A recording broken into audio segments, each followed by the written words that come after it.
has the reality set in yet that tomorrow night's going to be your last time playing a regular season home game? Yeah, I'm not ready for it, but this is my last game playing at the PBA, so it's gonna be exciting. It's gonna be fun.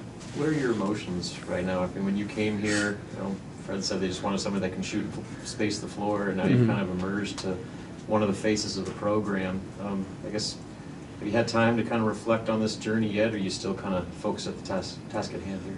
I'm still, testing, every day. Like, I don't know, like, it feels like wrong for me, but, it's actually not. It was, super. I had a lot of experience here. I had a lot of, thing I did here too, so, Joe, you had a kind of winding road here. Just have you, just broadly speaking, what's this season been like for you coming back playing your last year of college in your hometown like this? Oh man, I mean, for one, obviously, it's unfortunate how I was able to get the extra eligibility, but obviously, I'm really grateful that I got to kind of have a second chance at wrapping up my collegiate career, and having been like a little bit of a journeyman in my college career, and playing it such a diverse amount of levels, and just in different parts of the country. I've been very fortunate that I've ended up at like 3 really great positions, and to finish it here at home was something that I didn't think was ever gonna be a possibility. And so to have it unravel this way, and to be playing the way we are, to be in the position we are, is really something that just seems almost kind of fake. Like it doesn't seem like it's real to just like when you're really thinking about it in its entirety. Now, obviously, we still haven't cemented ourselves as locks for the tournament yet, but obviously we're still in a really strong position. With assuming we handle business these next 2 games, but it's kind of a little bit of a balancing act of you're trying to take it all in, but at the same time not kind of almost relishing the season as it's been, because obviously you're still trying to finish strong, and so it's not time to reflect and get too caught up in it and let the emotions come into it, because at the end of the day we still have to win these next 2 games. I mean, there's no free games in the Big Ten regardless of the competition, and so it's been a little difficult, obviously being aware of the season coming to an end, but also knowing like we haven't done enough yet to take our foot off the gas. And so but I mean there's no denying, like, it's been a really special experience. Keisei, about 10, 11 months ago, you had a decision to make about whether or not you're going to come back to Nebraska or go pursue professional aspirations. Looking back on it, you happy with that choice? Yeah, 100%. Yeah, I think I made a good decision to come back here. I think I'm super happy with the situation that I'm here right now. Where have you seen yourself grow? I mean, from the hot finish to last year to here, what type of benefits have you seen from this extra year at Nebraska?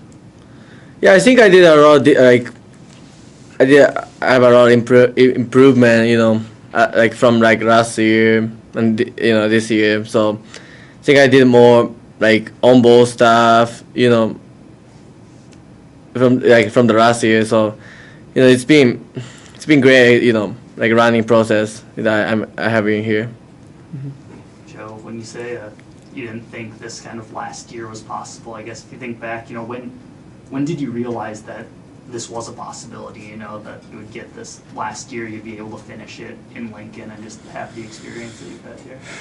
Well, without burning too much of everybody's time, just, going through the recruiting process, when they had first kind of reached out, I didn't even like fully entertain it in the moment, just because I just didn't really think that it would be the right fit or time or whatever else, and just kind of thought like I should go for a safer option. At least just that was like my initial like kind of evaluation of it. And so, obviously after going through all of that and then, blah, blah, blah, I kind of realized, even though it's far from like a sure shot, like the university and Coach Hoiberg and this team were in a really strong position to be legitimate contenders for making an at-large bid in the coming out of the Big Ten, regardless of the projections having us at like 11 or 12. I didn't entertain them too much, but that's kind of the part of it, is because I haven't played in March. I played in the NIT last year, but I haven't played in March Madness in my career. And as college athletes and just hoopers in general, there's always that extra sense of pride, even for the guys that are one and done. Even they take it really hard when they can't make it, or they don't make the run that they hoped. It's something really different and special about college basketball, with the level of camaraderie and just kind of passion and buy-in that people have for what's going on. And so for me, like, the part that just didn't seem like it would be possible was just the fact that, because obviously I'm from here, and so I know kind of the connotations that come with Nebraska basketball, and getting to be a part of history and start the momentum of changing that narrative is something that is kind of that storybook. Like, yeah, you could kind of tell like eventually it would get to it, but to know that like I got to be a part of what got the ball rolling in that right direction, and hopefully get to hang that first banner up in PBA is something that I'm still fighting tooth and nail to finish for. But like I said, like, we're in a great position. But hey Joe, what's it been like watching up close the way people respond to Keisei, and also the sound of the kind of arena when he's on a heater? Yeah, even for us, we kind of just like assume every time it goes up, it's going in, and everyone notices, like, even before he's made one, even if he's got off to like a little bit like a cold start, like missed his first 2 or 3, everyone's still as soon as it goes up, it's and because you just kind of feel like the like potential energy building inside the arena. And so it could even be just like a regular shot, like just one more, he's just on the wing, and it's just and just because like once he like sees that first one go in and gets that confidence building, then there's something really exciting and special and entertaining about it happen. But yeah, it's been incredible. Obviously he's a really dynamic player, a really unique player, and especially just with the way a lot of people just underestimate him at first glance. It's always great. Especially when, especially if you're on the bench or something in an away team, and, you hear like their student section, like, and then, that first one goes in, and then he goes up, next one, fast break, drops it in, and he's kind of, like, what's going on? And then, but obviously for us it's usual, but I always like seeing people experience it for the first time. Just a little bit related to that. My husband is from here. Okay. So I know how passionate the Nebraska people are about the college sports. But I just want to ask you, as a Nebraska native, what are the things about Keisei that excites the people here? Is there anything like relatable to the people from here? Yeah, I would say the biggest thing is just the passion for his work. One thing that's, just true and through with Nebraskans is, we take a lot of pride in what we do regardless of the task at hand. And, to see someone like Keisei and just like the passion and like fire that he plays with, it kind of ignites that spark that everyone here kind of has inside themselves. And just, it's hard not to leech off of it. And, like, I'm the same way, with just, how I can kind of like get riled up.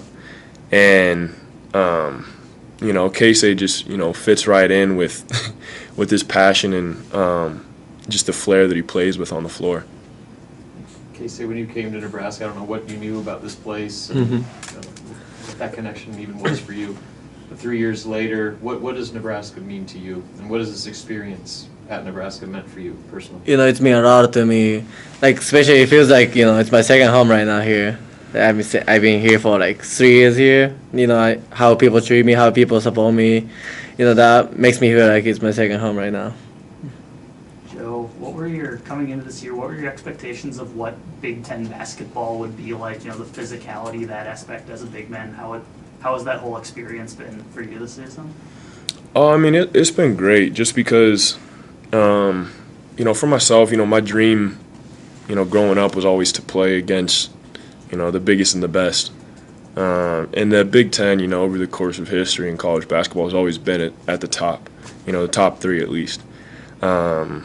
And so I knew, coming into it just with the way that Coach Hoiberg likes to kind of construct his teams and his play styles that, we were going to be just on average usually a little bit undersized. And so, I mean, I loved, that challenge of it, especially not only just playing in an already big league, but also just making that jump in terms of overall competition. Everybody 1 through 5, they're bigger, they're stronger, they're faster, they're more skilled. And I just love it because, as a competitor, I take a lot of pride in my defense. And so to have that challenge of knowing that it's not just, that one big matchup and, conference play against that, the potential player of the year. It's like every team has somebody that is a force to be reckoned with. And so, obviously, the biggest force in college basketball is like Zach Edey.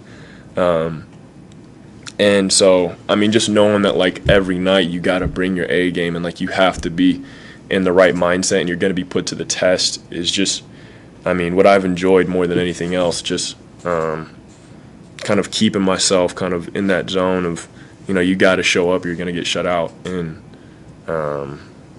I've never ran from a challenge, and it's part of why I took on the biggest challenge in my career in my last year, regardless of, what I was supposed to have done or what maybe would have felt like the right decision. I knew that I wanted to kind of face that fire head on. Keisei, how happy are you that your dad is here from Japan and he's been here maybe a week already? Mm-hmm. And what did you do together? I'm having a lot of fun with him. Go out to eat Japanese food with him. Spend time with him, show around what I'm doing here, stuff. I'm so happy, he's able to come here to watch my play. Also hang out with him. Joe, one about Rutgers, I'm sure, this team has responded well to challenges throughout the year. I'm sure that game, the Piscataway is one you'd like to get back from. What you remember about that one? What do you got to do this time around? It's pretty straightforward, just especially based off that game in particular.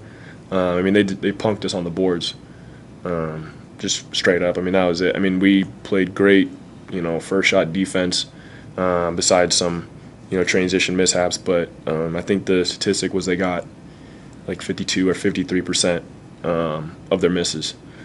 And so when the other team's getting more of their misses than you are, it's basically impossible to win. And, the fact we took it to overtime is basically the testament that we just shot ourselves in the foot. And so, the same way, Minnesota was able to – basically that was the same way we lost at Minnesota and gave up 50 points in the second half. It's going to be that same challenge and just test of our pride and trust in what we're trying to do to kind of bring that same, not only match it, but, kind of push the threshold of our just comfortability with, going to, hit on every shot, keeping guys out, knowing, who the poor free throw shooters are, not giving up ticky-tack, and ones.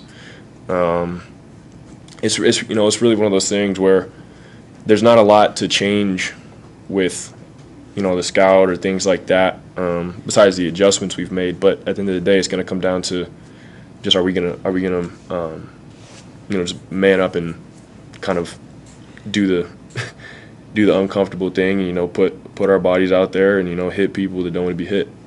So. That's for players. Thank you. Thanks, guys. Thank you, everybody.